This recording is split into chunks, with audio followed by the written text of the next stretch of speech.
September 7, 2025 తేదీన ఏర్పడబోయేటువంటి ఈ యొక్క సంపూర్ణ చంద్రగ్రహణం బ్లడ్ మూన్ అంటారు కదా.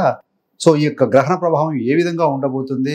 ముఖ్యంగా సెప్టెంబర్ 7, 2025 రాత్రి 9:57 నుండి తెల్లవారుజామున అంటే 8వ తారీఖు ఉదయం 1:25 పాటుగా దాదాపుగా 3:05 పాటుగా ఏర్పడబోయేటువంటి యొక్క చంద్రగ్రహణ ప్రభావం ఏ విధంగా ఉంటుంది? సో రాశుల మీద అనేది చూద్దామండి.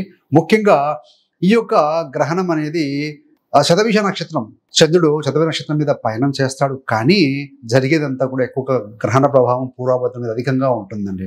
శతభిష నక్షత్రం మీద 15 నిమిషాల పాటుగా మాత్రమే ఉంటాడు. సో తక్కిన సమయం అంతా పూర్వభద్ర మీద ఉంటారండి. మరి ఇలాంటి ప్రభావం చూపిస్తారు అంటే మొదటిగా మేషరాశి. మేషరాశికి అధిపతి కుజుడు మేషరాశి నుండి 11వ స్థానంలో కుంభరాశిలో ఈ యొక్క చంద్రగ్రహణం ఏర్పడబోతుంది. అంటే 4వ అధిపతి చంద్రుడు రాహుగ్రస్తంతో ఉండబోతున్నారు. అంటే 4, 11 ప్రభావాలు అధికంగా ఉంటాయి. ముఖ్యంగా ఏంటంటే అన్నదమ్ములు, అక్క చెల్లెలకి చిన్న చిన్న సమస్యలు ఏర్పడే అవకాశం ఉంది ఈ గ్రహణ సమయం లేదా గ్రహణం తర్వాత కూడా.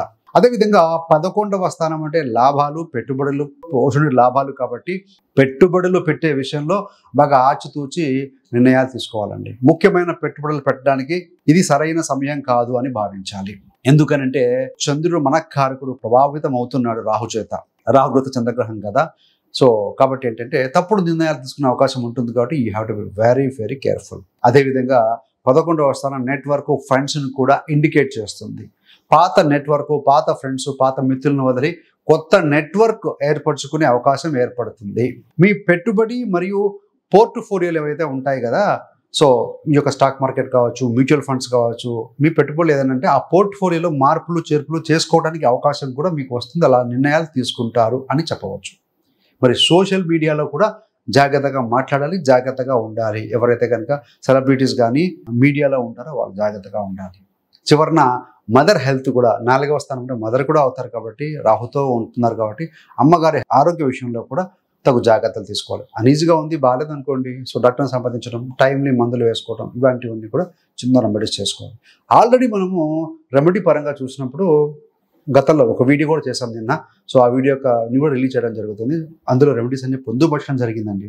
సో మళ్ళీ చెప్పాలంటే ఇక్కడ మేషరాశి వారికి దుర్గా ఆరాధన, శివారాధన మంచి ఫలితం ఇస్తుంది. అదేవిధంగా ధ్యానం, meditation is very very very important అండి. సో ధ్యానంలో ఏంటంటే మనల్ని మనం లోతుగా చూసుకోగలుగుతాం. What is correct, what is wrong అని తెలుసుకుంటారు కాబట్టి.